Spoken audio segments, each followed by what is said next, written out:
miche mag Jolemo mowuok e dinde mopogore opogore kod gwenge mopogore opogore pacho kae ndio chokore god Kenya mar lamo ne piny Kenya.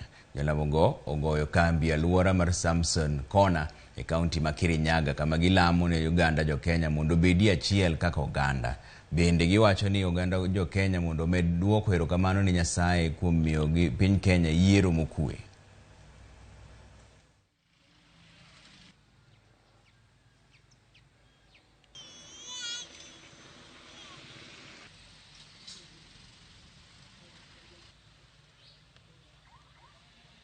I came all the way out here to do the prayer walk.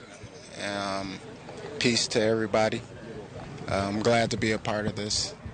And peace. We are monitoring the current government to make sure they are doing or they're delivering their promises. And we are not here to make sure that we distract the government. I'm against anybody who distracts the government. We want it to succeed, we want it to do well, because tunataka tuhudumiwe, sindio? But then going forward, we want to make sure that they deliver for the Kenyan people so that we can have food. Kuna ukame, there is no food. We want to make sure people who have good ideas. Hapa hamna tofauti ya udini. Hapa tunachofanya ni kumsadiki tu Mwenyezi Mungu peke yake.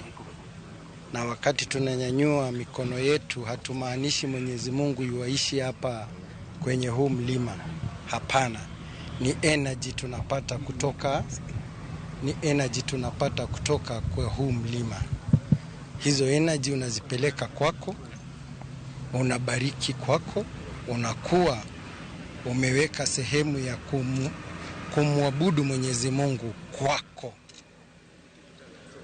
Na ndio sababu ambaye tuko hapa kumwabudu Mwenyezi Mungu peke yake, hamna lingine.